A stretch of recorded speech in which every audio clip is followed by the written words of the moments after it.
Hayırlı gün, hürmetli milletteşler, hürmetli ataseler. Ben Santiver Biktimaroğlu, efendim King Profil kolej direktörümün, hem bütün Dünya Başkırtları Komiteti yetakçısı orunbaşarımın. Bugünkü bizden üstelde men oylayım bizden alda turgan bek mühim meseleler to'p kelgan bizden bugunda nisik tugan tilga hiyu hem ularda o'sha ruhiy tarbiyala o'stirib ularda tegishli mana shunday ularga tegishli tarbiya beru hem bilim beru rolidan bugungi mana bizden o'sha to'ngarak o'stalning tüp temasi. Добрый день, уважаемые наши соотечественники, уважаемые коллеги. Мы сегодня начинаем, как раз вот у нас 7-й стол, значит, роль родного языка в воспитании подрастающего поколения, называется тема нашего круглого стола. Мы приветствуем наших гостей, Ирину Рудольфовну Хох, она у нас декан психологии Башкирского гетто. И первыми экспертами нашего стола являются Сафиуллина Розалия Расиховна, начальник отдела управления по национальным вопросам Министерства образования и науки Республики Башкортостан. Также Колтаев Рамиль Наилевич, он председатель родительского сообщества города Уфы. Уважаемая Ирина Рудольфовна, вам слово, пожалуйста. Здравствуйте, уважаемые коллеги. Благодарю за приглашение. Сегодня я бы хотела вам представить небольшую такую беседу по поводу, что же такое подростковый возраст и как он сейчас встраивается в те условия современности, в которых мы сейчас живем. На что уважаемым родителям обратить внимание особое. Когда уже детство заканчивается, а, соответственно, взрослость еще не наступила. И вот этот переход, он обозначен и в физическом плане изменений, и, естественно, в психологическом плане. И мы с вами знаем, что на сегодняшний момент сам подростковый возраст, он меняется. Всемирная организация здравоохранения хочет предложить, чтобы подростковый возраст считался от 10 до 24 лет. То есть даже те люди молодые, которые учатся и постигают азы, какие-то профессиональные азы выбранной специальности и направления подготовки, они также считались подростками. Но пока еще это не вышло на стадию легализации, мы с вами, конечно, будем считать, что подростковый возраст – это у нас примерно с 10-11 лет до 15 лет. Ну, во-первых, они не могут управлять этими процессами, как и любой человек не может управлять своим ростом, не может управлять теми внутренними процессами, которые происходят в плане гормональной перестройки.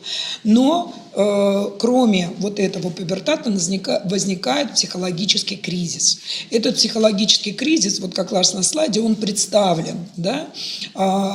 Есть провал в изучении наук, и у кого-то этот интерес, конечно, наоборот формируется и усиливается, у кого-то, как я говорю, проваливается, потому что первичным интересом является межличностные отношения, интерес к тем, кто рядом обучается, либо это какое-то другое сообщество, приятели, знакомых, секций, клубов и так далее и тому подобное.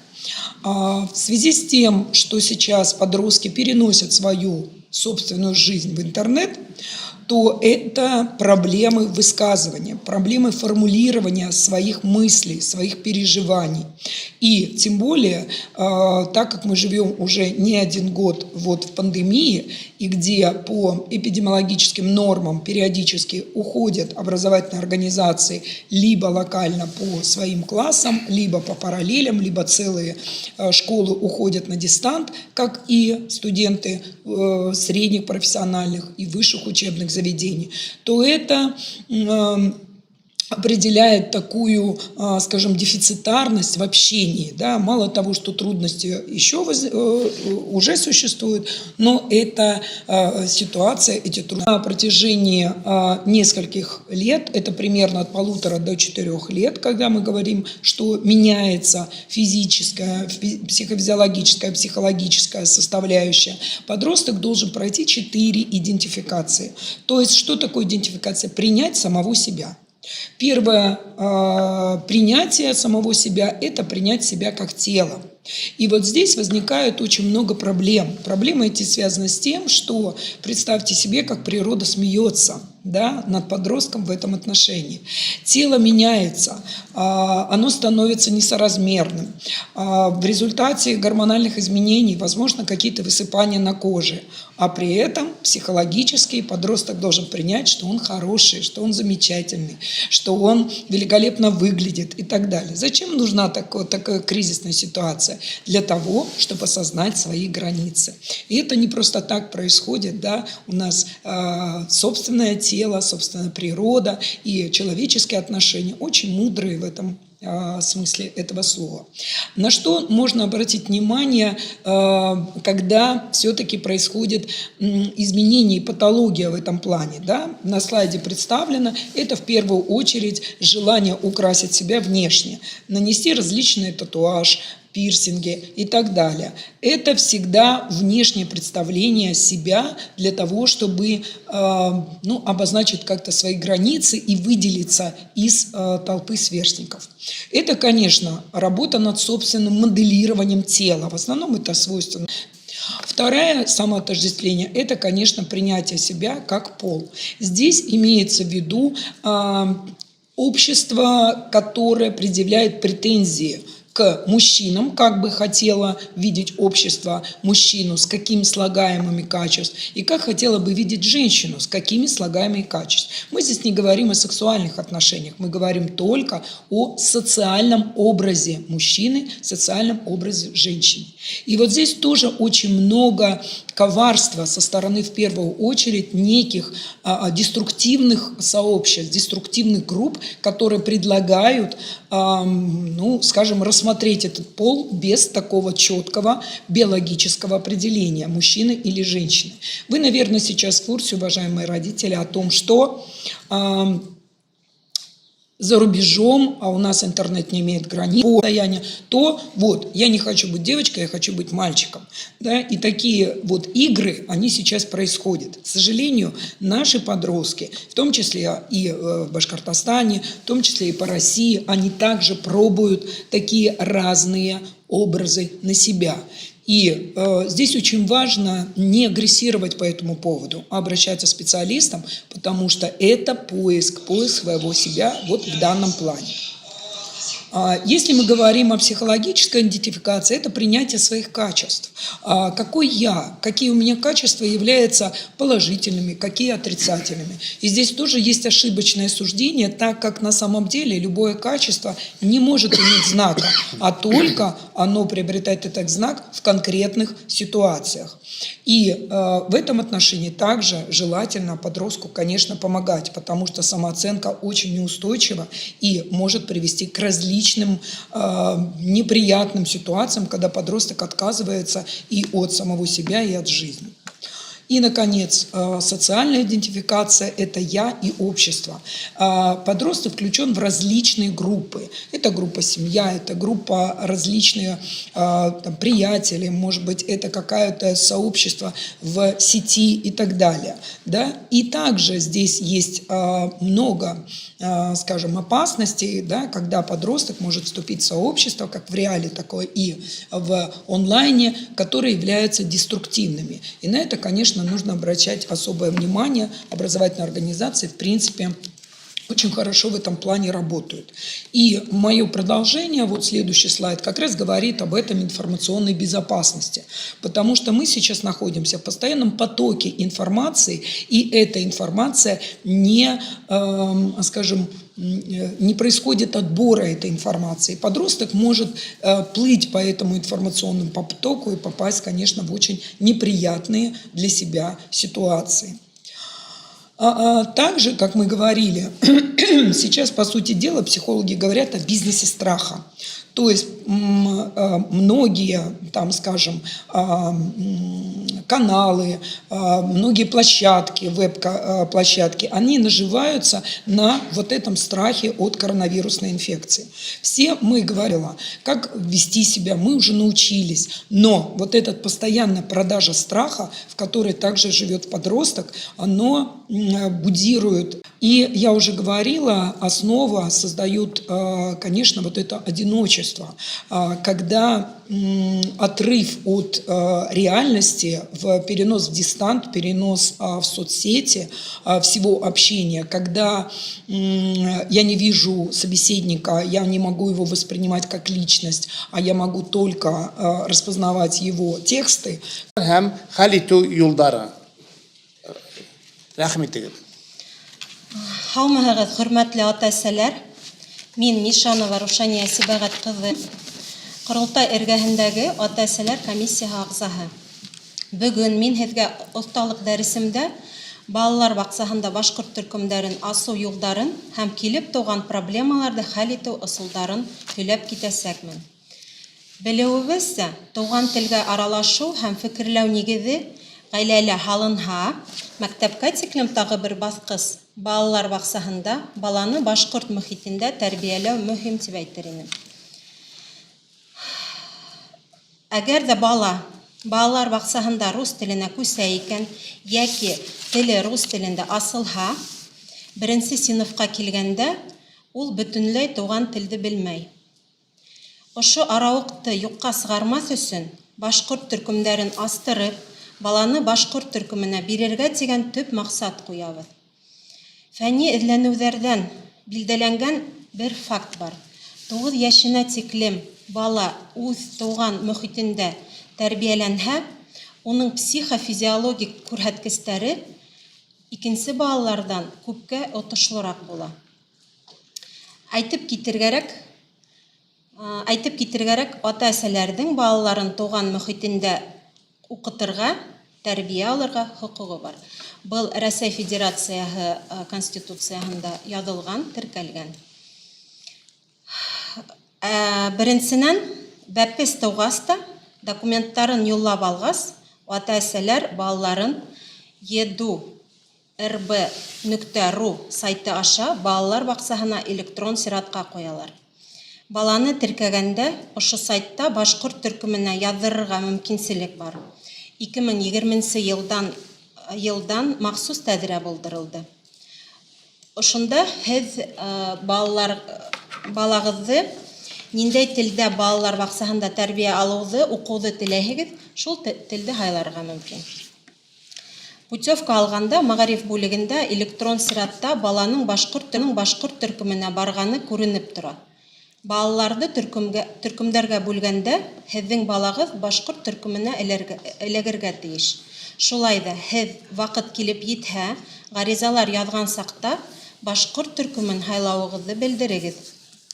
Әгәр ҙә ниндәйҙер сәбәптәр арҡаһында ата-әсәләр баланы электрон сиратҡа ҡуйғанда телде һайламағанһығыҙ икән, йәки икенсе төбәктән күсеп килгәнһегеҙ икән, баланы башҡорт төркөмөнә бирергә икенсе ысулдар бар. Балалар баҡсаһына барырға ваҡыт килеп етһә, һеҙ бер төркөм ата-әсәләр менән балалар баҡсаһы мөдире исеменә башҡорт төркөмөнә балаларығыҙҙы йөрөтәбеҙ тип тигән теләк белдереп, ғаризалар яҙаһығыҙ.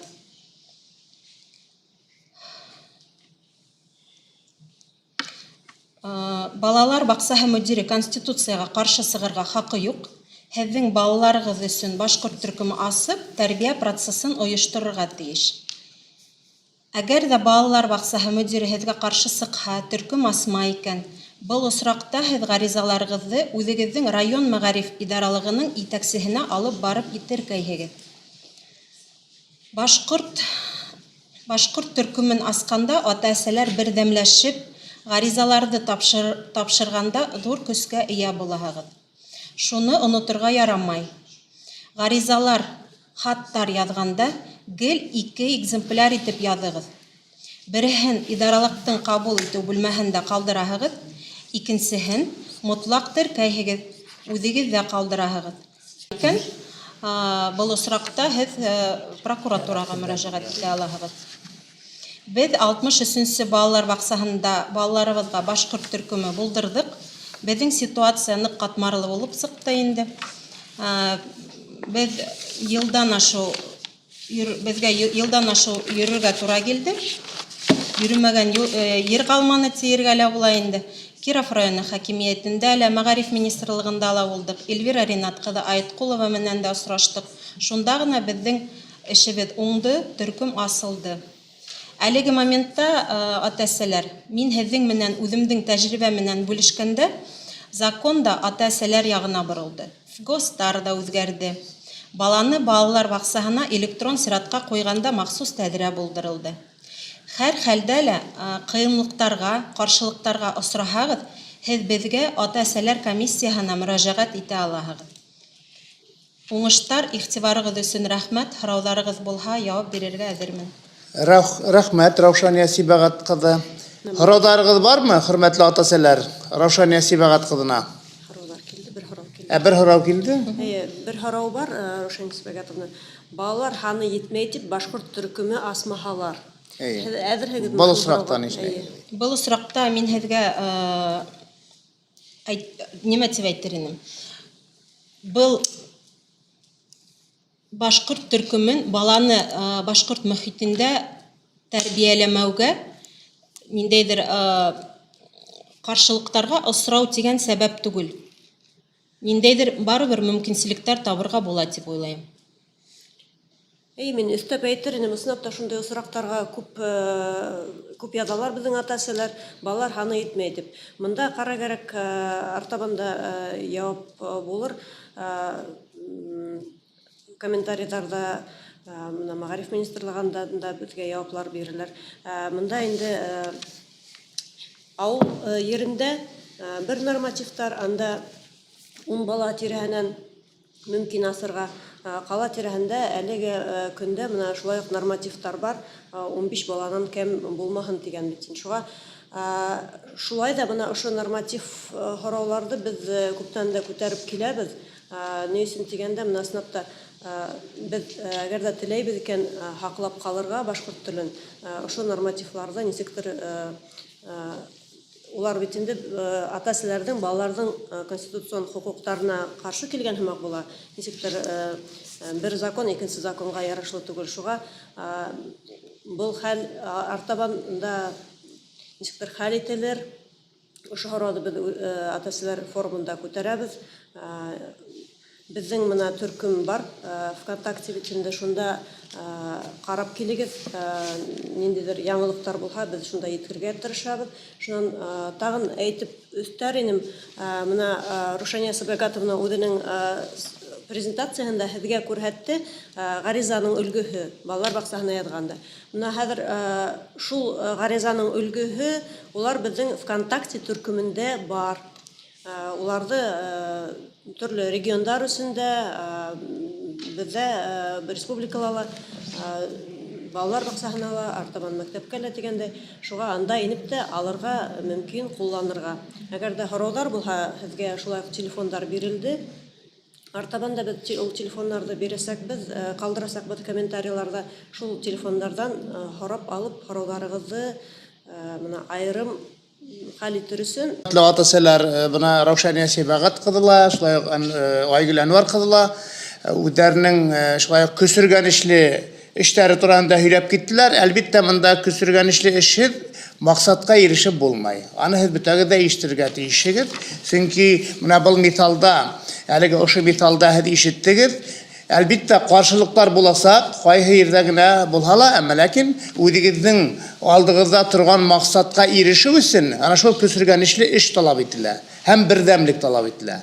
Гомумән менә шундай максатларга ирешергә ата-әсәләр бу юнәлештә бик зур эш алып бара. Ул Өфе каласында гына түгел, гомумән республикала һәм менә әлеге бүгенге көндә бөтен дөнья башкортлары курултайы башкарма комитетләргәһендәге эшләп килгән ата-әсәләр коры, әйтәйек, улар да бу менә ошо мәсьәләләрне хәл итүдә бер этәргеч көч булып тора. Шулай булгас, һезгә менә мин уйлыйм, максатларыгызга ирешү өчен шундай дур теләктәр теләге килә. Рәхмәт. Хәзер артабан һүзне дәвам итәбез. Безнең икенче Гедесен, хәерле көн, кадерлеләрем. Бұл тема бик катмарлы тиһәң дә була, еңел тиһәң дә була. Үзебездән кала, кызыкканһак. Ләкин бұл теманы асыр өчен 1-2 сәгать кирәк. Шуңа күрә безнең вакыт сикләнгән, текст әзерләнеп, тиз генә рус әйтмәштәй галопом по Европе үтеп сыгабыз инде. Идара итү. Дөньяла, ислам әйткәндә, бөтен нәмә идара итү астында барганын күрәбез, тоябыз. Глобаль идара итү, дәүләт идара итү, дәүләт субъектлары идара итү, оешмалар, эшкуарлар идара итү. Хатта гаиләләрдә был дисциплина бар. Идара итүнең сифатына ниндәйдер кимәлдә яшәү сифаты бәйле. Мәсәлән, бұл җәмгыятьтәге икътисади, социаль эффект булһынмы, әллә гаиләсендәге мөнәсәбәтләрме, барыла шуга кайта инде. Аңлап торабыз, ул турала. Мөнәсәбәтте матур итеп корыр өчен үзең менән идара итәргә кирәк. Психологик рәвештә. Идара итүнең дә үз элементтары бар. Нәкъ улар ярдәмендә идара итүнең процесслары башкарыла. Мөһим бер нәмәне истә тотырга кирәк. Идара итү ул мәгълүмати процесс. Мәсәлән, мәгълүматһыз бернисек тә идара итә алмыйсыз. Шуңа күрә идара итү ул мәгълүмати процесс. Ул тавыш аша башкарыла. Без нинди тавыш ишетәбез, тимәк, тавыштың сифатына карап, безнең яшәү сифаты бәйле була инде. Не туда нажал.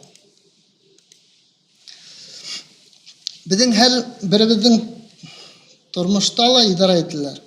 Яки без менән идара итәләр, яки без үзебез менән идара итәбез. Кешелек гомере үдаллы фикер йөртүгә корылган. Ул безгә Алла Тәгаләнең бирелә бит инде. Үз фикер ярдәмендә без тормыш мәгънәсенә төшенергә тиешбез. Бу төп мәсьәлә кешенең. Мәсәлән, без микрокосм, бездә уратып алган макрокосм бит инде. Әгәр ни өчен яратылганыбызны төшенһәк, biz югары аңлы шәхес булып үтешәбез һәм үдаллы тормышыбыз менән идара итә аласакбыз. Әгәр кеше яшәү асылын аксала күреп, тик матди дөньяга гына каныгып яшәй икән, ул гаиләһенә игътибар кәми һәм дә мөнәсәбәт үдәлә башлый. Без бүген буны җәмгыятьтә күрәбез. Барлыкта балалар ата-әсәһен тыңламай, аерылулар күп. Җәмгыятьтә көнсөллек, нәфси тамыр, сирдәр, эпидемиялар тарала, авыр социаль икътисади күсергәнеш хиделә, глобаль көрсүк күзәтелә бит инде. Бер худ менән әйткәндә ул кешелек эгоизмы. Ана шул кешелек эгоизмдан башлана инде. Ул концепция мин һәм минеке дип атала. Әлбиттә, бу бернинди дә үсешкә килтермәй, киресенчә җимерә генә. Яңгылыктар аша күреп торабыздар. Бу булган хәлдә һәр нәмә шәхестән башлана. Унан төркем төзелә, унан үз тамыры, үз көнкүреше, үз гореф-гадәттәре булган җәмгыять, милләт барлыкка килә. Ошо урында үз тамырларына күз халу зарур. Мәсәлән, ата-бабаларыбыз тормыш асылын яхшы аңлаган. Үзара мөнәсәбәт фәнен һәйбәт белгән, ә без буны юк иттек. Кызганычка каршы, ислап та без унытканбыз. Шуңа ла тормыш түзеп торгыһызга әйләнде. Яңгызлык хөкем итә. Бunda телевизор, интернет нык ярдәм итә. Ярдәм итә дигәне ул тырнак исендә инде. Без аңлап торабыз буны. Һәр кемгә тумыштан, язмыштан үсеш программасы һалынган. Нинди үсеш? Бу һорауга җавапты без рухи байлык аша гына кайтара алабыз. Үз йөрәгебезгә һәр вакыт һорау биреп өйрәнергә тиешбез. Йөрәгебезгә һорау бирһәк, без тормыштың мәгънәһен дә аңлаячакбыз дип уйлыйм. Һезгә менә презентация алдыгызда бар бит инде, шул презентацияны карап, әзрәк медитировать итеп утырыгыз, нимә турында язылган, ни өчен дигәндәй. Может быть, кемгәлер бу мәгълүмат инеп тә китер, аңына кулланырга дигәндәй. Без барыбыз да бәхетле булырга теләйбез. Исламга әйткәндә, һәрбер кеше бәхеткә өлгәшергә уйлай, ләкин бәхет кайда икәнен без ипләп аңламайбыз. Бәхет ул осраклы нәмә түгел. Ул матди әйбер дә түгел. Заман психологтар уйлар сынбарлыкка аша тидер бит инде. Бәхет ул үзара мөнәсәбәт. Яраткандар менән мөнәсәбәт, гаиләләге мөнәсәбәт, тугандар, дустар арасында мөнәсәбәт, шулай ук югары көс менән мөнәсәбәт. Бу бәхет түгелмени? Әлбәттә бу бәхет буласак, димәк безнең һәрбер кеше менән, җәмгыять менән ниндәйдер көс менән мөнәсәбәт булһа, бу тормышта эшебез дә һәйбәт бара, тормышыбыз да һәйбәт бара, һаулык та һәйбәт һәм башка. Ябай гына нәмәне аңлап кабул итү тормышыбыз менән үзебезгә идара итәргә мөмкинлек бирә. Әмма менә бу нимә теләйм, шуны эшләйм дигәндә аңлатмай. Әлбәттә, дөйм законнарны бодырга ярамай. Ул кагыйдәләр менән яшәп тә исем бәхетле кеше булырга була. Ягъни аң кайфың менән идара итәргә, негатив эмоциялар артып китмәһен, акылыгыз һәр сак тыныс булһын, кайфыгыз һава торышына бәйле булмаһын. Әйтәләр бит инде, бүген һава торышы шугат насар, кар ява, кайф юк. Улай булмаска тиеш. Акирәһенсә теләһә кайһы тормыш хәленә көйләнә белһен. Бу заманса әйткәндә психология, дини күзлектән рух. Без үзебезне тулыһынса аңларга тиешбез. Тормыш дигән улы мәктәптә насар билдә алабыз икән, димәк без дәресте яхшылап өйрәнмәгәнбез. Гаиләгә килгәндә ул иң таза урын булырга тиеш. Моны белеп куйырга кирәк. Гаилә ул иң таза урын булырга тиеш. Таза димәк бында тартмайдар, эсмәйдар, хәләл ризык ашайдар, хугынмайдар. Законһыз секс юк. Бында бары тик гармония, ни бардыр. Һәм аңларга кирәк ошо нәмәне. Баланы тәрбияләү ул үзеңне тәрбияләү. Насар гадәтләрдән азат булыгыз, эске дөньягызны байтыгыз. Үзең менән идара итү, үз тормышың менән идара итү дисциплинала управление по полной функции руссайларды укыр кирәк бит инде. Һәм унда нимә язылган, шуны практик рәвештә эшләр кирәк инде. Шул ук вакытта һезнең менән идара итүсе әйберләрдән котылырга кирәк. Мәсәлән, безнең гаиләлә 5 елдан ашу телевизор юк. Безнең тугандар, дуслар буга аптырай. Нисек яшәйгез ул яңалыктар хәтта. Шул ук вакытта балаларыгызны гаджеттардан тыю кирәк. Ниндәйдер менә идара итәргә кирәк балалар менән. Бәте өделгәндер дә мәгълүмат алып үсә бит инде. Телелә юкка сыга, анда күбрәк рус телен карап үсә бит инде. Янһүрәттәрме, нимәләрме, ниндәй мәгълүмат ала. Без ана шул телдә сидән югалтырбыз инде. Ниндәйдер күз халмаха. Без атай һәм әсәй, катын һәм ир кем икәнен аңларга тиешбез. Уларның ролен баһаларга, табигатен өйрәнергә тиешбез. Чөнки заманы шундай, улар буталган әлеге вакытта. Ирме, катынмы кем икәнен без аңламыйбыз. Без тән аша гына хәр аңлайбыз, эске күңелне аңламайбыз. Нисек булай булырга икән. Шулай ук улыбызга я кызыбызга карата тәрбия мөнәсәбәтен белергә тиешбез. Чөнки кыз менән малай ике төрле тәрбияләнә. Атай һәм кыз, ул һәм әсәй мөнәсәбәте лә икенче. Бу хакта ата-бабалар белгән, әмма ләкин үзебезнең цивилизациялә яшәп без уларны онытканбыз. Бәхетле гаиләлә конфликт юк, үзара аңлашыу бар. Бунда томанлы мөнәсәбәт юк. Бары таза аң, гаилә җәмгыятенең бер өлеше. Сүнсек җәмгыять та шулай. Әгәр без күңелебез менән үзгәрәбез икән, алама гадәтләрдән, стереотиптардан, көнсүлектән, алдашудан арынабыз икән, гаиләбездә яңарта алабыз. Шул вакытта гаиләле үзгәрәсә. Шундай гаиләләр күбрәк булһа, җәмгыятебез дә аңлы булыр. Дәүләтебез көчлерәк булган һайын икътисади, социаль, хәтта рухи мөнәсәбәтләр яхшырыр. Без борын-борындан рухи байлык һәм матди байлык баланста булган җирдә яшәйбез. Рухи үсеш булмаһа, матди байлыкта проблемалар кисерәбез, матди байлыкта ла. Әгәр һин рухи яктан үсһәң, матди тишлек тә була. Зур хәрефтән шундай шәхес кеше булып, көчле шәхес булып үҙебеҙҙе тәрбиәләйек. Шул саҡта барыһы ла яҡшы буласаҡ дип уйлайым.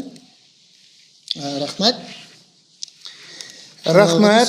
Айбулат Алик улы бик ҡыҙыҡлы һеҙҙең сығыш өсөн.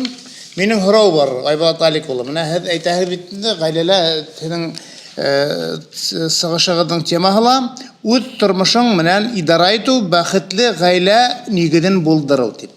Беҙ бит инде ғөмүмән рухи тәрбиә биреү яғын әйтәбеҙ. Ғөмүмән шул турала беҙҙең башҡортса белһен балалар, башҡорт мәҙәниәтен күреп, ишетеп, үҫһен тип. Һеҙ әйтәһегеҙ, менә беҙҙә телевизор юҡ тип. Бына ниндәй маҡсат менән телевизорҙы үҙегеҙҙең ғаиләгеҙҙә булдырмауығыҙ тураһында һөйләп китегеҙ әле. Ниндәй маҡсат менән булдырмайһығыҙ? Сөнки ғәфү итегеҙ, беҙ бөгөн бит инде шул уҡ байыҡты, икенсе инструмент управления или идара итеү процесстарҙың ҡоралы тип әйтергә була. И беҙ ул телевизорҙы ысулап та беҙ үҙебеҙ дә иптәп ҡарамағас, балалар уны антеннаһын боҙғас та беҙ аны юҡ иттек тә ҡуйҙыҡ. Кәрәкме икән? Бына 5 йыл йәшәйбеҙ, Аллаға шөкөр. Кешеләр аптырай, һеҙ нисек ҡарамайһығыҙ? ОСАГО-ға хаҡ күтәрелде, һеҙ белмәйһегеҙме? Мин әйтәм, нимәгә кәрәк ул мәғлүмәт? Һеҙ үҙегеҙҙең, тимәк, ғаиләгеҙҙә менә шундай ҡарар ҡабул иткәнһегеҙ икән, менә быны үҙегеҙҙең ана шул теге сығышығыҙҙың да темаһы бит инде шуның менән бәйле, тормошығыҙ менән идара итеүҙең бер ысулы тип әйтмәксе була. Әйе, әлбиттә. Сөнки беҙ үҙебеҙ ҡатнашмаһаҡ, ғаиләлә икенсе нәмәләр ҡатнашасаҡ. Әлеге ваҡытта былай да инструменттар күп, ҡоралдар күп, телевизор, интернет, компьютер менән, һәм дә гаджеттар күп. И улар шуға көслө итеп беҙҙең ғаиләгә инде. Аңлашылды. Минең уйымса, бик ҡатғилек. Шулай ата-әсәй үҙенең балаларына дөрөҫ тәрбиә биргән осраҡта, улар тыңлашып үҫкән осраҡта, улар әлбиттә башҡа нидең программаны ҡарап, ата-әсәнең ризалығынан тыш ҡарап ултырмаясаҡ. Тип шулай итеп уйлайым. Һәм мин үҙемсә әлбиттә ул һеҙҙең үҙегеҙҙең ҡарар. Мин ҡабул итәм аны бик ҡатғи ҡарар тип. Шулай бит. Бында атай менән әсәй әлбиттә көслө шәхестәр булырға тейеш. Улар ниндәйҙер балалар ниндәйҙер һорау бирһәләр, улар шул һорауҙарға яуап ҡайтарырға тейештәр. Тимәк, шәхес нимәне аңлата? Матди тормош һәм рухи тормошты бөтөнләй аңларға тейештәр. Әлеге ваҡытта әлбиттә ундай ата-әсәләр бик әҙ. Беҙ тормош мәғәнәһен дә аңламайбыҙ. Ни өсөн беҙгә ваҡытса ғына ошо ниндәйҙер күпмелер йәш йәшәйбеҙ, беҙ белмәйбеҙ ни өсөн бирелгән. Ата-әсәй белһә, был һорауға яуап ҡайтара алһа, тимәк ул балаларын да матур тип тәрбиәләй ала. Айгөл Әнүәр, дауам итегеҙ. Айбулат Аликович, менә шундай һорау бар. Һеҙгә мына бәхетле ғаилә, бәхетле баланы үҫтереү өсөн туған телдең һәм ғөрөф-ғәҙәттәрең ниндәй ролен һеҙ күрәһегеҙ? Айырып шуны мөмкинме? Әллә ул теге мына шундай комплексны һәр береһенең үҙенең туған телендә үҫеше, мына нисек йоғонто яһай, шуның мөмкинме уларҙы айырырға, әллә улар айырылмай торған төшөнсәләрме дип шуны аңлатып китһәгеҙ бер саҡ ҡына. Беҙ ошо ерҙә, Башҡортостанда тыуғанбыҙ икән, башҡорт ғаиләһендә тыуғанбыҙ икән, тимәк беҙ үҙ ғөрөф-ғәҙәттәребеҙҙе, үҙ телебеҙҙе белеп үҫергә тейешбеҙ. Сөнки ул, мына әйтәләр бит инде, тел нимә ул? Тел ул йәндең коды. Ишеткәнегеҙ барҙыр. Беҙ әлбиттә әле белмәйбеҙ инде, нимә ул йән. Тотоп ҡараған юҡ та инде. Ләкин мына аң тиҙәр, сознание русса. И вот ана шул, тимәк, беҙҙең тормошта шуға күп милләттәр, ә беҙ нимә эшләптер менән башҡорт итеп үткәнбеҙ бит инде, тыуғанбыҙ бында. Шуға күрә ул үҙебеҙҙең йәндең коды булараҡ, ул йән ул һәр ваҡыт эволюцион процесста бара. Беҙ үҙ телебеҙҙе, үҙ ғөрөф-ғәҙәттәребеҙҙе белергә тейешбеҙ. Мин унан да күберәк әйтһе килә.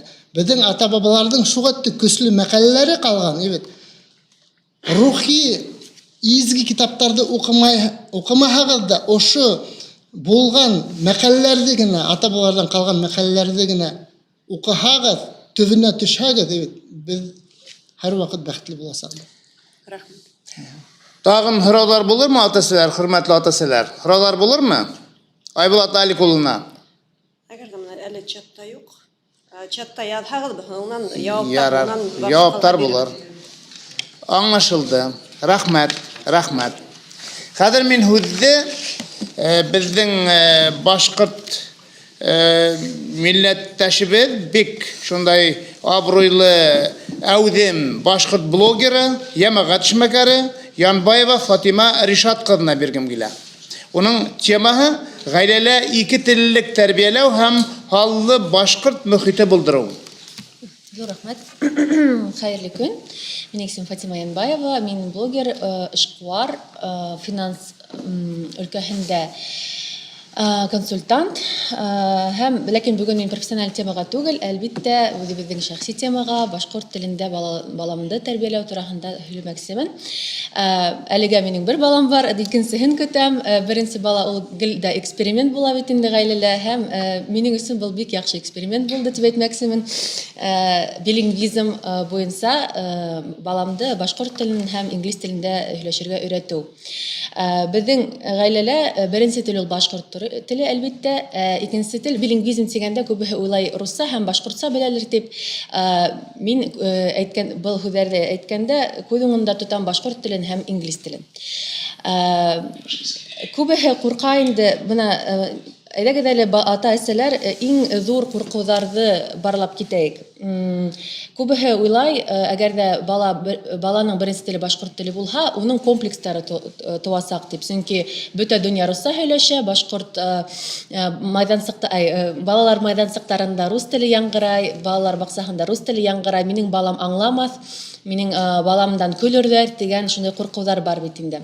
Минем ундай куркулар булманы, чөнки мин үзем дә бәләкәй сактан, мин Өфөлә туып үскәнмен һәм кала мөхитендә яшәп тә 3 яшькә тиклем башкорт телендә телем асылган һәм 3 яшькә тиклем башкортча гына һөйләшкәнмен һәм балалар баксаһына килгәч, бер ай эсендә генә рус телен еңел үзләштергәнмен. Бу сынап та шулай, чөнки безнең мөхит тулыһынча нитиһәң дә рус мөхите, мөхит теле гелдә туган телдән көчлерәк була. Һәм буның өчен куркырга кирәкмәй. Һәрбер мөештән рус теле ишетелә, бала бик тиз үзләштерә рус телен.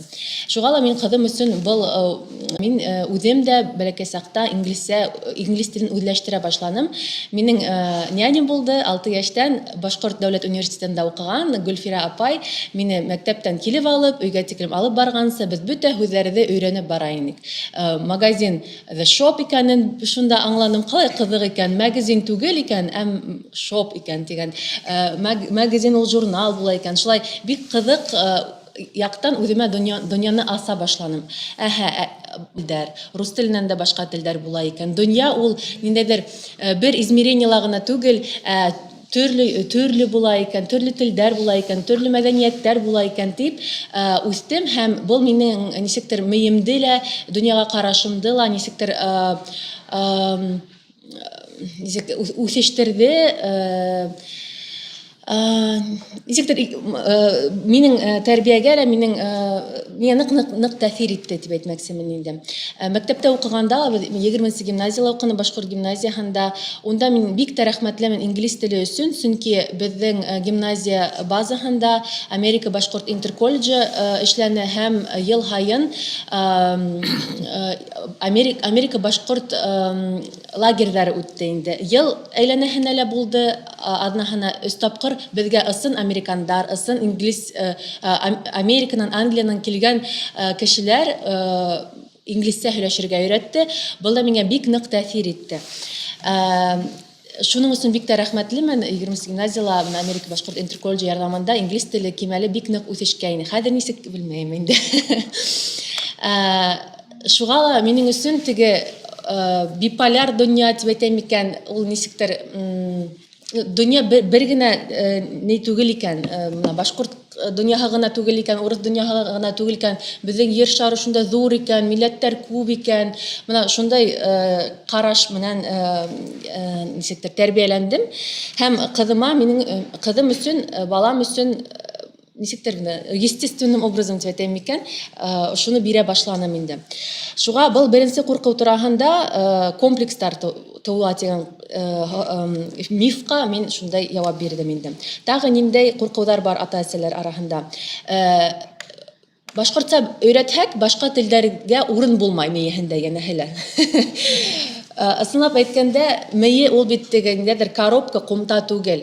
Онда теге бер телдә өйрәнһәң, икенчесенә урын йетмәй дигәндә аңлатмай. Киресенчә, ул пластичность дигән нимә менән эшләй. Нейрон связь дигән нимә менән эшләй. Онда логика бөтенләй икенче.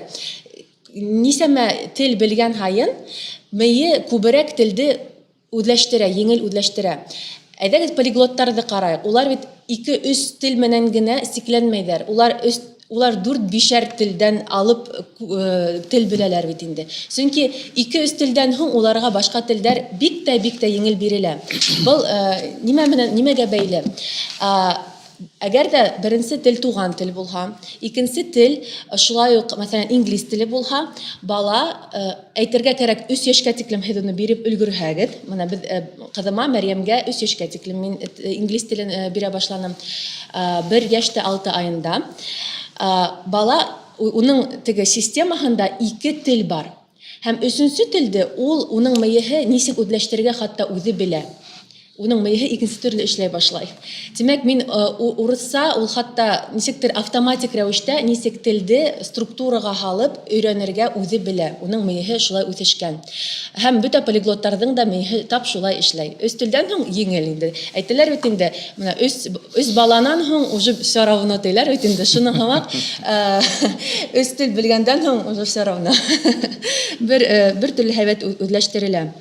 Тағы ниндәй ҡурҡыуҙар бар? Логопедтар әйтәләр. Әгәр дә баланың теле яй асылһа, логопедтар әйтәләр, тәк туҡтатығыҙ, балағыҙҙың башын бутамағыҙ, бер телдә генә теле асылһын тип әйтәләр. Асылап әйткәндә, был дөрөҫ түгел, был ғалимдар яғынан да иҫбат ителгән. 2 телде белгән бала, ул, мәсәлән, мына 2 йәштә, мин мисал итеп кенә әйтәм, һан буйлап нисек дөрөҫ икәнлеген. Мәсәлән, 2 йәштә бала 10 һүҙ белергә тейеш ди, норматив буйынса. Ләкин әгәр дә ул 2 тел белһә, ул бер телдә 5 һүҙ белә, икенсе телдә 5 һүҙ белә. Шул ук 10 һүҙ килеп сыға. Был теге задержка речевого развития дигәнде аңлатмай. Ул бары тик мына 10 тел һүҙе белергә тейеш бит, ул 10 һүҙе белә бит инде. Тик башланым, ул һеҙ күҙ алдына килтерәһегеҙҙер, беҙ ултырабыҙ, инглиз телен ошо итеп өйрәнеп ултырабыҙ, китаптар, дәреслектәр менән тип, улай түгел. Ул бик теге беҙҙең тормоштағы ситуациялар аша. Мәсәлән, ашарға ултырғанбыҙ икән, әйтәм, take a spoon, it's a spoon, water тип теге күрһәтеп, ымлап, эмоциялар менән уға күрһәтәм. Икенсе телде үҙләштереү, ул шулай уҡ туған телде үҙләштереү һымаҡ. Менә беҙ башҡортса теле асыҡ, һыу һәм теге неңде ас, дәфтәреңде ас, мына был һыу тип яҙып ал тип түгел бит инде. Ул шулай үҙе үҙләштерелә лә ҡуя. Шуның һымаҡ инглиз телендә water тип кенә әйтһәң, эмоциональ кәрәкмәй, 3 йәшкә тиклем тәржимәһеҙ өйрәтергә кәрәк баланы. Шулай ымлап, эмоциялар менән ихлаң, ул шулай тип бик телгә өйрәнә һәм әлеге ваҡытта, менә беҙ ҡыҙыма 3 йәштә 5 ай, ул башҡорт телен һәм инглиз телен нисектер бер кимәлдәрәк белә тип әйтһәк тә була. Уның теге лексиконы бай, башҡорт телендә бигерәк бай инде. Өләсәләре бик матур һөйләшә, мөхит шундай бит инде. Үҙем дә гел нисектер бай телмәр менән һөйләшергә тырышам бит инде. Дәлә уның телмәре һәйбәт кенә, ул тиҙ генә күсеп китә. Уға инглизсә өндәшәләре ул аңлай һәм яуап бирә ала. Һәм был ысынлап, мин моны это реально тип әйтәм. Шунан хәҙер тағы ниндәй ҡурҡыуҙар бар. Мин, әлбиттә, бында ултырған ата-әсәләр моғайын да был ҡурҡыуҙар уларҙың юҡтыр, ләкин бына башҡаларға нисек итеп аргументированно бына шуларға яуап бирергә мин һеҙгә өйрәтәм инде. Шуны яҙып барығыҙ. Сөнки күп мәсәлән өйрәнүе бик тә еңел. Үземнең мисалдан сығып та әйтәм инде, мына Американы Башкорт интерколледжына килгән Американан Англия филе бөтәһе бар, һәм безгә шуларны әйтүе бик тә еңел. Әгәр дә урыс балалары кыенлык аша үтә икән, бына шу сүзләрдә әйтүдә безнең ундай кыенлыктар юк бит инде. Шуннан һуң ни өчен тагы почему это выгодно дигән һорауга әйтеп үтүемсә, әгәр дә беренче тел, туган телде һәйбәт үзләштерһә һәм икенче телде өйрәнә башлаһа, мие үзе система барлыкка килтерә һәм өченче телдәр, дүртенче башка телдәр еңел бирелә бит инде. Шул тагы куркуу бар ата-әсәләр арасында бала телдәрне бутар дип. Мәсәлән, без үзебез дә бит инде олылар башкортча, русча бөтәһен бутап һөйләшәбез бит инде. Балалар шуга һөйләшер дигән курку бар. Ысынлап әйткәндә, әгәр дә сиктәр куйһагыз, улай булмаячак. Мәсәлән, мин кызыма әйтәм, башкортча һөйләй башлаган икән, фикереңде башкортча тулыландырып, матур дип әйтеп куй. Русча һүзләрне кыстырма дип инде. Ну, ул русча һөйләшмәй инде, былай да русча әле безнең телмәргә үтеп инмәгән. Маташа инде теге балалар баксаһынан алып кайта бит инде ниндәйдер һүзләрне, кызык һүзләр бит инде анда, русча произношениелар кызык бит инде. Безнең реакцияга карай. Мин уга әйтәм, ярар, әгәр дә һин ошо һүзне әйткән килә икән, һин уны моны русча башлала, русча дәвам иттем бит инде. Теге, не дроби дип өйрәтәм инде. Буның өчен әлбиттә мин шундай фикерде әйтеп үткем килә. Безгә ата-әсәләргә үзебезгә яуаплылыкты алырга кирәк. Без ни өчендер башкорт теленә килгәндә яуаплылыкты я дәүләткә, я китаптар булмавына һәм башка шундай нимәләргә ничек яуаплылыкты биреп куябыз дип әйтик микән. Ләкин һәм без үзебез яуаплыбыз. Мәсәлән, күп кенә ата-әсәләр әйтә, буны китаптар башкортча җитмәй дип. Мин әйтәм, китаптар, беренчедән улар бар, китап нәшриятына елына ничә тапкыр инәһегез? Менә китап нәшриятына аднаһына бер икәгел бәләкәй тиражлы китаптар сыгып тора. Менә һез шуны эшләйһегезме? Юк. Нимә эшләп әтү? Кем менә минең Инстаграмга язылһагыз, Фатима Янбаева, минең унда ата-әсәләр минең мисал буенча шулай эшләй башлагандар һәм ысынлап та термәе шул тиклем яхшы эшләй башланы. Һез үзегезнең телмәрегезне баетаһыгыз. Әгәр дә менә һез үзегез башкорт телендә касан һуңгы тапкыр китап укыганыгыз бар. Мейне бит регуляр рәвештә мейгә тренировка эшләргә кирәк. Шулай бит тел буенча ала. Без мәктәптә һуңгы тапкыр башкортча укыганбыз да, хәзер күбеһенчә теге интернеттә тагыла шул фикер инде, мәктәпкә ялбарып теге яуаплыкты биреп ултыраһы түгел. Гаиләгездә һез үзегез башкортча, русча кушып һөйләйгезме, әллә башкортча һөйләй башлаһагыз, башкортча тамамлаһыгызмы фикерегезне, үзегезне анализлап карагыз әле. Шуннан һуң ошо китапты алыгыз да балагызга русчанан башкортча тәрҗемә башкортча һөйләмнең төзелеше рус теле һөйләменнән аерыла, төзелешеннән аерыла бит инде. Монда нык мөһим нимәләр бар. Балага теге башкортча һөйләш дип әйтүе җитмәй. Ул бары тик һезнең мисалыгызда. Һез нимә эшләйгез, шуны кабатлай бит инде. Димәк, һезгә мусор һүзләр һөйләмде дөрес әйтәһегез микән, менә глагол иң һуңгы теге русчадан башкортчага тәрҗемә итеп, барыбер икенче төрле структура килеп сыга бит инде. Шуны анализларга кирәк. Чөнки бала бутала, әгәр дә ата-әсә үзе телдә төрлесә һөйләшә, бала бутала. Уга менә структура бирергә кирәк һәм таза телмәр булырга тиеш. Так, шуннан һуң тагы так. Бuna инглиз теленә өйрәнүгә килгәндә, тагыла ничек без өйрәнәбез, регуляр рәвештә көн һайын 5 минут кына инглизчә һөйләшәбез инде. Көне буе һөйләшеп ултырырга кирәкмәй, монда регулярность, бөтә эштә лә теге бар да инде, еш эшләгез. Күп бер тапкыр гына күп эшләмәгез, еш кына бәләкәй адымдар менән барыгыз дигән акыл бар бит инде. Бу моны тел өйрәнү. Шуннан һуң мөхит ничек туа? Без гаджеттардан баланы сикләмәйбез. Безнең өйдә лә телевизор юк, ләкин интернет ул барыбер безнең тормышка килеп ташкан. Балалар был мөхит әле сикләһәң дә бик озак сикләй алмаячаксың. Монда нинди акыл? Һин уларны дөрес итеп шул ресурслар менән кулланырга өйрәтергә тиешсең. Гаджетты нисек дөрес кулланырга, менә минем яраткан психолог Паевская бар, мин уның семинарларына йөренем, улар уны интернетта таба аласыз. Менә арзан дофамин бала гаджет аша уен уйнап утырганда арзан дофамин ала. Дофамин ул теге еңеүдән алынган бәхет тойгыһы, бит. Һеҙгә үҙегеҙгә шуны контрольга алырга кәрәк. Мәсәлән, кыйынырак уйындар уйнарга, бары яки сикләргә, менә һин башҡорт телендәге приложениеларҙы гына, ҡушымталарҙы гына ҡулланаһың. Шундай сикләүҙәр булырға тейеш, ләкин бөтөнләй теге телефондан барыбер сикләп булмай. Бөтә нимәне барыбер бала ғаилә эсендә өйрәнергә тейеш. Ни өсөн тигәндә, мәктәпкә килгәндә барыбер уны башҡа йәштәштәре гаджет менән ҡулланырға өйрәтәсәк. Әгәр ҙә һеҙ уны мәктәпкә тиклем өйрәтмәгәнһегеҙ икән, ул нисек бар, нисек уның йәштәштәре өйрәтә, шулай өйрәнәсәк. Әгәр дә һеҙ өйрәтһәгеҙ, нисек һеҙ өйрәткәнһегеҙ, ул шулай өйрәнәсәк. Өйрәнсе өйрәткән, шул дөрөҫ өйрәткән. Беҙ нисек тағы әлеге цифровизация заманында барыбер интернет йәшәп булмай тинем бит инде. Мин балаларыма бары тик балаларыма тип һөйләйем, икенсе ауырлығыс.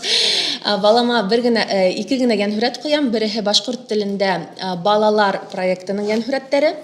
Уны һеҙ YouTube каналында Рәхмәт. YouTube каналында таба алаһығыҙ. Балалар тип кенә русса яҙһағыҙ да, инглизсә яҙһағыҙ да. Һәм инглиз телендә Cocomelon тигән йәнһүрәттәр ҡуям. Русса беҙ әле йәнһүрәттәр ҡуймайбыҙ. Сөнки русса ул былай да өйрәнәсәк, ләкин шуға ҡарамаҫтан барыбер өйҙә мин уны яйлап руссаға өйрәтәм. Сөнки тағы ла яуаплылыҡты урамға бирһәң, урамда ниндәй һүҙҙәр ишетә, шуны өйрәнә бит инде. Мин барыбер шул яҡлы бөтәһен дә ғаилә аша өйрәнергә тейештер тиеп. Шул сиктәр тураһында ғына әйтәм дә инде, нисек балалар телде бутамаһын өсөн нимә эшләргә кәрәк? Европала бөтә илдәрҙә ғаилә эсендә бер нисә тел бар бит инде. Европа балалары, мин үҙем бик күп сәйәхәт иткән кешемен, 20 илдән ашыу сәйәхәт иттем, Америкала йәшәнем, үҙем Мәскәүҙә уҡыным бит инде, бик күп ғаиләләрҙе күрҙем, күҙәттем. Европала, мәсәлән, бала 5 тел белә, һәм яҡынса инде. Нисек ул уларҙы бутамай? Яки ваҡыт буйынса, мәсәлән, көнө буйы һеҙ бала менән башҡортса һөйләшәһегеҙ, бына 2 сәғәт яки 5 минут ҡына инглизсә һөйләшәһегеҙ. Атай ҡайтһа, руссаға күсәһегеҙ. Бына шулай 3 тел бер юлы һәйбәт килә ала. Сикләүҙәр булғанда балалар буталмай. Ҙур рәхмәт. Рәхмәт, Фатима Ришат ҡыҙы, бик ҡыҙыҡлы үҙегеҙҙең. Мин рәхмәт һорауығыҙ өсөн мин быға яуап биргән инем инде. Мин ни өсөн менә почему выгодно учить башкирский язык тип тағы ла әйтәм, сөнки башҡорт теле беренсе тел булһа, үҙләштерелһә, беренсенән һәм шул уҡ рәүешле тағы икенсе тел өйрәнелһә, мәйе үҙе система барлыҡҡа килтерә. Һәм 3-нсе, 4-нсе телде нисек үҙләштерергә бала үҙе лә белә. 3 йәшкә тиклем биреп өлгөрһәгеҙ, 2 телде бик тә яҡшы. Методика, мин өйрәнгән, баламды инглизсә өйрәткән методика, English Baby тип атала, уны интернетта таба алаһығыҙ, Инстаграмда. Мария Елисеева уның авторы. Уға бик тә рәхмәтлемен. Икенсенән, башҡорт теле бит инде ул мына бик ныҡ мына донъя телдәренә оҡшаған. Инглиз теле еңел үҙләштерелә, француз теле еңел үҙләштерелә, Европа телдәре ғөмүмән еңел үҙләштерелә, башҡорт телен белһәгеҙ. Менә урыҫтарға бигерәк ҡыйын. Уларҙың сы-ны әйтеүе ҡыйын, ҙ-ны әйтеүе, һ-ны әйтеүе ҡыйын. Уны әйтеп тотороу түгел. Шуға, әлбиттә, беренсе урында башҡорт теле булһа, һәм ул бик тә яҡшы, һәм это выгодно родителям. Булдымы? Башҡалар юҡмы? Юҡ, һорауҙар булһа ла, был уже ҡабатлана, һеҙ әйткән. Аңлашылды. Ярар, рәхмәт. Шуның өсөн ҙур рәхмәт, Фатима Ришат ҡыҙы, бик тәжрибәле, шундай сығышығыҙ өсөн үҙегеҙҙең тәжрибәһенән. Ғөмүмән, миҫал итеп, Фатима Ришат ҡыҙы тураһында өҫтәп әйткәндә, баш ҡалала тыуҙым, баш ҡалала үҫтем, һәм бөгөнгө көндә менә телде бик яҡшы беләм белеү тәжрибәһе бик бөтәгеҙгә лә миҫал булырға тейеш. Һәм шул уҡ менә был ғаиләләге булған тәрбиә артабан да быуындан быуынға бит. Быуындан быуынға. Менә шундай әгәр дә тәрбиәүи шундай ҡараш булһа телгә. Ғөмүмән, бөтәбеҙ дә телде матур итеп беләсәкбеҙ һәм һаҡлаясаҡбыҙ тип әйткегә киләм. Рәхмәт. Хөрмәтле ата-әсәләр, беҙҙең Ирина Рудольфовнаға һүҙҙәрегеҙ бармы, һорауҙарығыҙ? Есть у вас вопросы Ирине Рудольфовне, уважаемые родители? Если вопросов нет, Еще раз хочу выразить особую благодарность Ирине Рудольфовне от имени родительского сообщества республики. Пожалуйста, мы вместе с вами будем сотрудничать, воспитывать нашу молодежь, наше подрастающее поколение. Удачи, успехов вам. Спасибо. Артабан hüzde Safiullina Razali Rasih Qıdına birgim gile Başkırstan Respublikası Fen hem Megarif Ministerliğinin Milli Megarif İdaralığının Milli Megarif bölüğü yetekçisi. Onun temahı Megarif ülkesinde tuğan tilde bilim alı hem tuğan tillerde öğrenü için şartlar bulduruğu. Edelim. Рахмат Сәнтимәр Тимерұлы. Хәйрле көн, хөрмәтле ата-әсәләр, хөрмәтле аудитория һәм бүгенге мәртәбәле форумда катнашучылар бөтенләй куймабыз. Әдрәк институттан башлайм. Безнең дә баласак шулай итте, шулай телевизор да хәтта әйтәйек микән кавычках тырнагысында ондай телевизорда күрмәй генә шундай сикләүдәр дә булманы, шундай мөхиттә бед үстек. Үзебезнең туган телдә аралашып, үзебезнең туган телдә белем алып, хәтта мин еш кына мисалга китерергә яратам, безнең рус телендә яртыһы башкортча үтә торган иде. Бөтә предметтар да башкорт телендә һәм шундай бәхетле без совет усырында укыган мәктәптәрдә шундай бәхетле әйтәйек, бәхетле усыр булган икән. Чөнки үзебезнең туган телдә белем алып, ошо телдә фикерләргә өйрәнеп, үзебезнең уй фикердә yetkереп һәм артабан үтә киләтеп әйтәйек инде рус теленә күстек. Мисалга мин еш кына китерәм, дәресте башкорт телендә алып бараларны. Бу минең алдагы һөйләгән безнең сыгыш яһаслыгы үтеп әйтә рәвешендә сынапта ике телдә уку, китапта дәреслектә рус телендә укыйсың, дәресте башкортча үткәрәм. Менә сынапта ул үтешкә нык кына ярдәм итте. Һәм менә шул ук вакытта әйтәгәндә 90 елларга утыра килде безнең мәктәп еллары. Безнең укытучылар шул вакытта безгә билингваль укытуның нигезен салгандар икән дип уйлыйм. Һәм артабында университетта укырга кергәсендә мин үзем һөнәрем буенча башкорт һәм рус телләре укытучысы һәм менә бу нитекем һөнәр буенча ла бу тормышта урыныңды табу буенча бу үземнең мисалда ни өчен башлайм, менә бүгенге көндә һөйләшүләргә караган вакытта хөрмәтле атасылар. Касандыр без үзебезнең сыккан авылларда яшәгән җирдә тик бер тел мөхитендә генә үсәк, бүгенге көндә без тик бер генә тел мөхитендә яшәй алмыйбыз. Хатта Урал аръягындагы башкорт дип саналган районнарда алсак та бүгенге көндә сынапта телевизорның йогынтыһы көчле, интернеттың йогынтыһы тагы ла көчлерәк һәм безнең балаларыбыз дип әйтәйек башкорт телендәме, рус телендә, башкорт телендә булса ярый да күбенчә рус телендә ен хүрәттәр карыйлар, телевидениеның тапшыруларын карыйлар, күп кенә киноларда карыйлар һәм рус телен өйрәтмәгән хәлдә лә ул күп кыйммәт дип әйтәйек һиңә бара балага һәм ул шул ук бәләкәй яшендә үк мәктәпкә тиклем ике тел мөхитенә керә. Ул вакытта баланың теле дүртәү булып китә.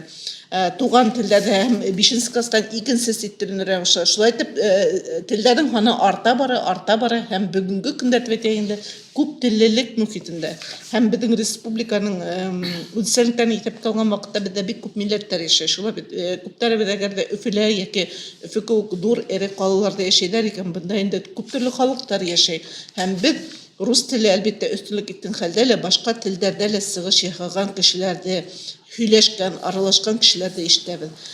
Һәм касандыр нисәләр тиктә еллар элек булганса гына түгел, бүгенге көндә күп кешеләр хәтта сит илдәрдән килһәләр дә үзләренең телләрендә аралашырга куркмайдар да, уялмайдар да, һәм без урамда булһынмы, транспортта булһынмы, ниндидер сараларда булсак та телдә.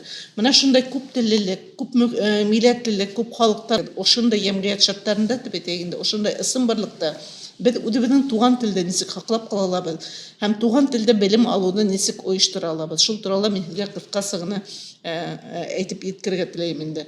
Әлбәттә, чатта килгән сорауларда мин әле әзерләнгәнне карап утырдым, дөрес куябыз. Сынапта бүгенге көндә туган телдә предмет буларак кына өйрәнеп әйтәйек, ул да кирәк, ул да мөһим. Әйберләрнең береһе, һез беләсез, закон буның өчен һезгә тулыгынча хукук бирә. 2017 елда федераль законга мәгариф турында үзгәрешләр индерелде. Хәзер балалар бакчаларынан башлап ата-әсәләрнең хукугы бар, үзенең балаһын туган телдә белем бирдергә һәм туган телдә тәрбия алу мөмкинлеген теләк һәм гариза. Нисә бала елдавай турында худ йөртте һинәк, әлбәттә улар бар, бу гомумән класстар турында, туган телләргә кагылышлы түгел. Шуның өстендә бүгенге көндә ата-әсәгә гаризалык күрсәтә икән, мин башкорт телендә балам алам ошо төркүмдө булган деп. Яки татар төркүмдө, яки башка суаш, мари, удмурт тилдеринде эле бүгүн билим һәм тәрбия бирәләр безнең республика мәктәпләрендә. Улар күпләп яшәгән төбәктәрдә тибетегендә. Монда һеҙҙең гариза. Һәм артабан һеҙ был инде һеҙҙең рус әйткәне волеизъявление тибендә һеҙҙең теләк. Был законга шулай күрһәтелгән һәм гариза яҙыуҙа ваҡытҡа яҙылган һеҙҙең һайлауығыҙ тибетегендә. Һәм был гаризаға күрһәтелә икән артабан инде мәғариф системаһы шуға булышлыҡ итергә тейеш. Был беҙҙең бурыс. Был яҡтан гаризаларҙы бит инде мәҫәлән балалар баҡсаһына иң беренсе электрон сиратҡа баҫтырыу. Унда күрһәтергә был дисенешне. Әгәр дә мәктәпкә бирәһегеҙ икән, мәктәпкә лә шулай электрон системалар аша иң беренсе гаризалар ҡабул ителә. Тимәк, был гаризалар, һеҙ гаризаларҙы бит 1 сентябрҙә яҙмайһығыҙ. Балағыҙҙы сиратҡа күптән алғараҡ ҡуяһығыҙ. Һәм был электрон системаларҙы бөтә мәғариф системында эшләгән кешеләр күреп ултыралар. Һәм яҡынса тәүәтәйегендә һеҙҙең шул комплектование башланган ваҡытта ниндәйерәк гаризалар бар, ата-әсәләр ниндәй телдәрҙе өйрәнергә теләйҙәр. Был иң беренсе тәрбиәсене яки уҡытыу. Иғтибарығыҙҙы нимәгә йүнәлтмәксе итәм? Бөгөн закон ата-әсәләргә бик күп хоҡуҡ бирә. Һеҙ белем биреү системаһының тулы вә ләкин ҡайһы бер ата-әсәләр быны был башҡорт ата-әсәләренә генә түгел, ғөмүмән әйткәндә дөйөм әйткәндә ата-әсәләргә ҡағыла аңлап етмәйҙәр. Улар хоҡуҡ биреүҙе тулыһынса мәктәпкә диктовать итеү тип аңлайҙар. Был белем биреүҙең тулы хоҡуҡлы вәкиле улар өсәү. Һеҙ ата-әсә булараҡ, атай һәм әсәй кеше. Сынапта була шундай гаризалар, теләктәр тибетегендә. Ҡайһы бер телдәрҙе, мәҫәлән, улар әҙ икән, улар буйынса бәлки төркөмдәр ойоштороп кластарда салмаҡтар. Бында мин башҡорт теле тураһында һүҙ йөрөтмәйем. Мәҫәлән, беҙҙең республика бит Дағыстандан ҡала 2-нсе урында тора. Рәсәйҙә мәҫәлән халыҡ иҫәбен алыу акцияһына ҡарағанда, компанияһына ҡарағанда беҙҙә 762 халыҡ йәшәй тибеҙ бит. 762 халыҡ та үҙенең туған телен өйрәнәм тип бүгөн гариза яҙһа, мәҫәлән, Индиянан килгән кешеләр булырға мөмкин. Беҙҙең мәғариф системаһы улар өсөн ошондай төркөмдәр асаламы, дәреслектәр бирәм. Иң мөһиме тибет уҡытыусы таба аламы, мәҫәлән, ошо телдә. Быны мин миҫал өсөн килтерәм. Менә шундай мөмкинлектәрҙе барлау өсөн мәғариф системаһы эшләргә тейеш. Был иң беренсе башына директордан, мәктәп администрацияһынан, урындағы үҙидара органдарынан, мәғариф бүлектәре һәм идаралыҡтары, һәм әлбиттә мәғариф һәм фән министрлығына, ғөмүмән әйткәндә дәүләт тураһында һүҙ бара. Государственная система поддержки тибет. Икенсе, нигә тағы ла туҡталып китмәксемен мәктәптәр мәсьәләһенә. Хөрмәтле ата-әсәләр, миҫал итеп һүҙемдең башында әйтеп киттем бит. Ҡасандыр беҙ уҡыған башҡорт мәктәптәре улар ни ине? Улар тулыһынса, унда система тибетегең тулыһынса тик башҡорт телендә белем алыуға ҡоролған ине. Һәм ата-әсәләр бит, һәм милли мәктәпкә балаларығыҙҙы бирегеҙ тигәндә ниндәйҙер ҡурҡыу тойғоһо барлыҡ килә. Был ҡасандыр беҙ тулыһынса шундай ысынбарлыҡта уҡыған мәктәптәр бөгөн дә бармы икән дигән һорау ҡуялар. Ғөмүмән әйткәндә, бөгөн закон талаптары бөтөнләй икенсе төрлө. Беҙ әгәр дә Башҡортостан Республикаһы, Рәсәй Федерацияның бер өлөшө икән, суверен дәүләт булып торабыҙ икән, субъекттарының береһе икән, һәм бөтә Рәсәй буйынса 5 субъектҡа берҙәм закондар бар, федераль закондар тибетендә. Һәм бының буйынса берҙәм уҡытыу пространствоһы тибет, единое образовательное пространство. Һәм уның әлбиттә бөтә талаптары законға ярашлы яҙылған битендә. Әлбиттә, ошо закондарға ярашлы рус телендә уҡытыу ул төп талаптарының береһе. Шул уҡ ваҡытта закон беҙгә үҙебеҙҙең туған телдә белем һәм тәрбиә алырға мөмкинлек бирә. Русса әйткәндә образование тибет. Образование ул обучение ғына түгел, обучение, воспитание һәм развитие тибет. Уҡытыу, тәрбиә биреү һәм баланы үҫтереү. Менә шул өстаған бер нигә йүнәлештә эшләргә тейеш. Менә был яҡтан ҡараған ваҡытта йәш ҡына ата-әсәләр шундай һорау бирәләр. Ә нисек итеп бүгенге көндә туған телдә баланы уҡытыуҙы ойошторорға мөмкин? Быны ниндәй аҙағында тибетегендә төрлө класслар векенә йыйылыштар була. Шул ваҡытта уҡыу пландарының проектын һеҙҙең менән ҡарағанда бергә тибетегендә бер төрлө фекергә килгәндә ата-әсәләрнең одобрениеһы кәрәк бит инде, уларның ризалығы кәрәк тибетегеҙ.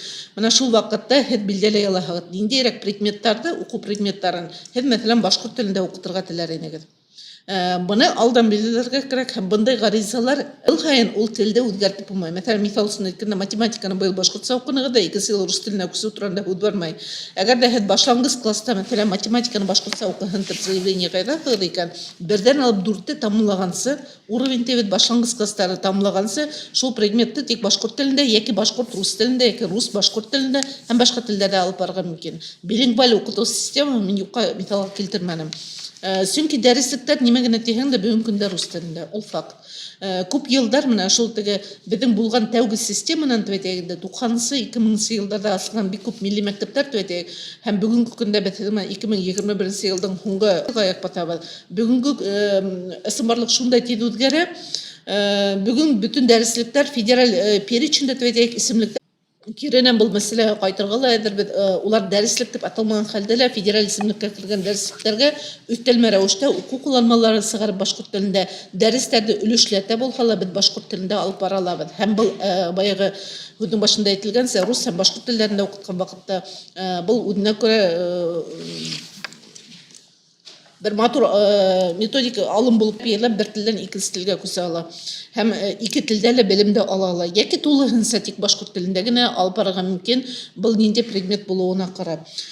Тагы бер нигә игътибарыгызны юнәлткем килә, туган телдә белем алу, менә федераль стандарт уга каршы килә дигән фикермә мин риза түгелмен. Әгәр һез яхшылап теләгегез булса төтәгендә норматив документлар ул открытый доступта бар, карап сыга аласыз. Нинди генә предмет булса, федераль компонентка базовый части мутлак укытыла торган предметлардан һәр берегенең йөкмәткәһендә региональ төбәк компонентка урын бирелергә тиеш. Әгәр тарихты укыйдар икән, тарихты мәсәлән башлангыч классларда 20%, урта классларда 5-тән 9-га тиклем 30% һәм хәтта 11 класста 40%-ка тиклем урындагы региональ материалды исәпкә алырга тиеш. Укытучы үзенең дәресен шулай итеп корырга тиеш. Хәтта рус телендә лә физика, химия, физкультура, музыка, нинди генә предметта алсаң да, уның ана шул программаһына региональ милли региональ төбәк компонентын индерергә була. Һәм менә бу яктан без үзебезнең яктан хукук кулланмаларын сыгарабыз. Мисал өчен мин әйтеп китә алам, менә быел сыгарабыз Мәгариф һәм фән министрлыгы безнең хукукларын сыгара башлады. Киләсе елда бу хукукланмалар бөтә предметлар буенча сыгасак. Бұл инде менә бүгенге көндә һәм ишетеп беләһегездер, безнең республика башлыгы итне полингваль мәктәпләр асу инициативаны үткәреп чыкты. Бүгенге көндә безнең 4 шундай мәктәп бар. 2025 елга тиклем 17 мәктәп булачак.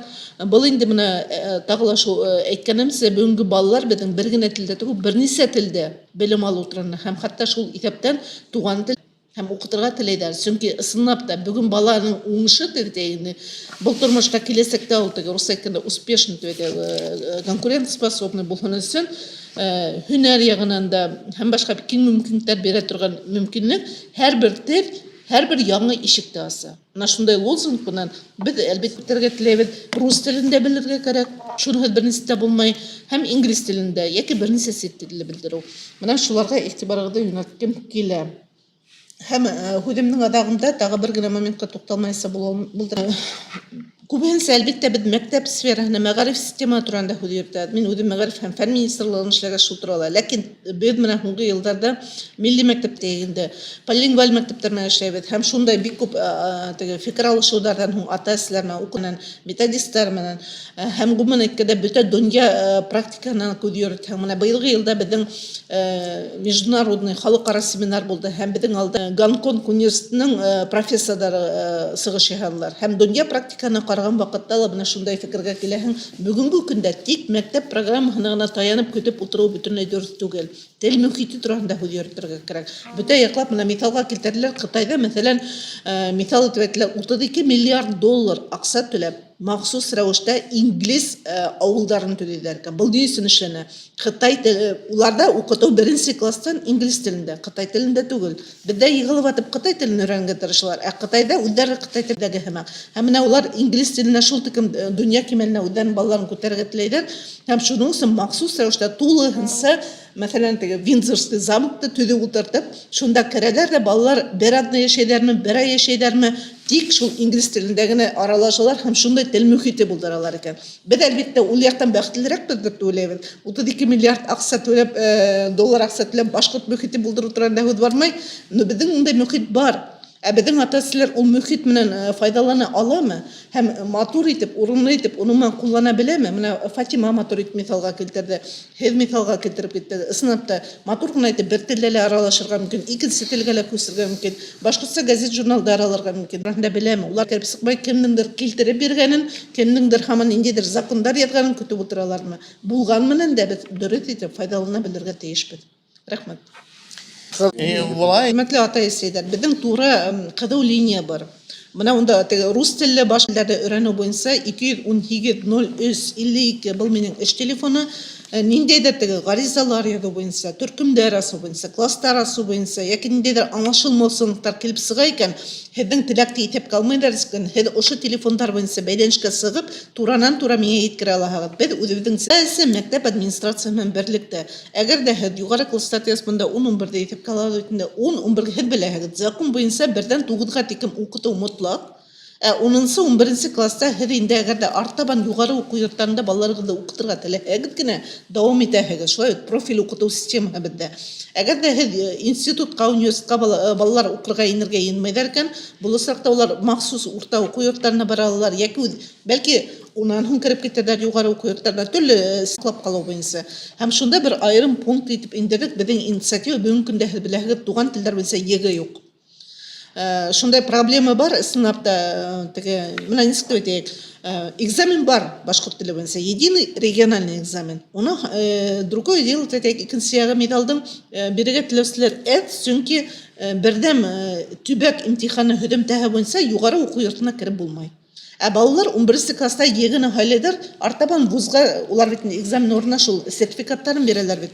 Әгәр дә шул егенең перечненә, исемлегенә туган телләр керһә, һәм башкорт теленнән шул итәптән еге булса, шул һөдәмтә менән улар артабан югары уку йортына экзамен инеп китәрләрне. Бүгенге көндә безнең абсурдный ситуация шунда, хәтта башкорт филологиясеннән улар рус теленнән экзамен биреп керәләр. Бу шуныңнан бәйле Өфөлә тик башкорт балалары гына укый аласак милли мәктәп Да балалар әз укымай күп укыйлар. Араларында бик матур һәм уку сыйфаты яхшы булган мәктәптәр дә бар. Унларны тамамлап, менә бүгенге көндә мин махсус рәвештә килтергән, хәтта һезгә мин сәгатьләр буе һөйли алам. Безнең милли мәктәпләрнең директорларын яңарак кына форум үтте һәм менә нимәгә мисалга китерәм, бүгенге көндә безнең милли мәктәптә беткән укучылар Башкортстанның югары уку йортларына гына түгел, Россия кимәленә, хәтта сит илдәге зарубежный вузларга да укырга киләләр. Улар арасында Кытай, Төркия, Чехия, Канада һәм башка бик күп илләр бар. Димәк, ошондай теге сит ил кимәленәдәге вузларга да инә алырлык балалар әзерләгәс, безнең уку йортлары насар дигәндә аңлатмый. Икенче яктан мен һүдемдә бит нимә белән тамамланам сыгышымда. Булган мөмкинлекләр менә файдалана белергә кирәк. Безнең ошо Хигет башкорт гимназия лицейында ла укытуды туган телдә оештырырга мөмкин. Рәхмәт, Розалия Расих кызы. Гомумән, менә һуңгы елларда үдеге һезгә мәгълүм булынса, безнең Мәгариф министрлыгы, фән һәм Мәгариф министрлыгында идаралык булдырылды бит инде. Бик менә дәррәү эш алып барыла. Менә бында инде тагын мин хәзеркә әйтеп китердем. Розалия Расих кызның менә бу эшенидә юнәлештәге зур бихисап эшен. Зур рәхмәт. Һуңгы безнең сыгыш бүгенге түңәрәк өстәлдә ул да булһа Юсупова Гөлназ Равил кызы, ул башкорт телен һаклау һәм үстерү фонды директоры. Башкорт телен үстерү буенча фондның ниндәй проектлары бар? Шуны турында һөйләй. Гөлназ Равил кызы, әйдәгез, рәхмәт итегез. Хәерле көн, хөрмәтле ата-әсәләр. Минем исемем Гөлназ. Әйтеп киттеләр бит инде. Мин 19-нчы елдан бирле башкорт телен һаклау һәм үстерү фондының җитәкчесе булып киләм. Бunda бөтәһләй әйтеп киттеләр бит инде. Фатима безнең ата-әсәләр арасыннан өлге булды бит инде. Шулай Мәгариф министрлыгында нимәләр эшләнә икәнен һөйләп киттеләр. Мин кыскасы гына ниндәй башкорт телен өйрәнү өчен ямгыять өчен ниндәй шартлар тудырыла? Без фонд тарафынан Мәгариф министрлыгы менән бергә, Мәдәният министрлыгы һәм башка министрлыклар менән бергә шартлар тудырырга тырышабыз. Мәсәлән, безнең фонд 2019 елда барлыкка килгән. Безне төрле социаль селтәрләрдә табып була. Мен үзем күсәр алам бит. Нисәгә? Безне төрле социаль селтәрләрдә табып була. Үзебезнең сайтыбыз бар, Контактта, Фейсбукта, Инстаграмда. Онда без һәр вакыт асыкбыз. Без безгә үзебезнең тәкъдимнәрегезне, тәнкыйтьләрегезне, проектларыгызны язып җибәрә аласыз. Безнең офиска килә аласыз. Без Өфө каласы, Цүрүп урамы, 17-нче йорт йортта, 6 этажда, 3 кабинетта ултырабыз. Шулай кайһы бер сакта атасылар арасында бик күп кенә проекттар йөрий, ләкин унда ниндәйдер административ ярдәм итмәйме, кайдалар ниндәйдер хат кына язырга кирәк. Шундай вакытларда да ничектер ярдәм итеп җибәрә алабыз һәм шул проекттар тормышка ашырып булатыр дип уйлыйм инде. Шулай безнең шундый событийный мероприятиялар бар бит инде. Ел һайын 14 декабрьдә башкорт теле көне үткәрелеп бара. Унда башкорт теле көнендә бөтә шу Мәгариф министрлыгы, Мәдәният министрлыгы белән төрле урыннарда төрле саралар үткәрергә тырышабыз. Менә быел, мәсәлән, безнең 14 декабрьдә башкорт теле көненә арналган төрле яңа проекттар презентациясе булды. Һәм бу презентациялар без анда ниндәйдер учрежденияларның гына проекттарын күрһәтмәйбез, ә җәмгыятьчеләрдән дә халыкка yetkерергә килһә, халыктан ниндәйдер ярдәм кирәк булһа, улар шунда һөйләп үтеп китәләр һәм шуннан соң инде проектлары шулай дәвам итә. Башкорт телен халыкара диктант бул да шулай башкорт ел һайын үткәрелеп бара, апрель азагында. Бул да шулай ниндәйдер башкорт телен өйрәнү өчен, балалар өчен дә, ата-әсәләр өчен ниндәйдер байрам форматында үтә һәм ул шулай ниндәйдер мотивация булып тора дип уйлыйм башкорт телен өйрәнү өчен. Һәм менә шуны башкорт теле яңа караш дигән безнең ай һайын инде ниндәйдер сирек һайын әйтәйекме, яңа проектларда күрһәтеп барырга тырышабыз. Ул YouTube каналларында туры эфирда бара, социаль сетьләрдә һәм шулай ук БСТ каналында да эшләй торган интернет-марафон, медиа мәктәп бар бит. Мәктәптәр менән бергә Мәдәният министрлыгы, Мәгариф министрлыгы менән шулай һәрвакыт бергә эшләп, чөнки улар безнең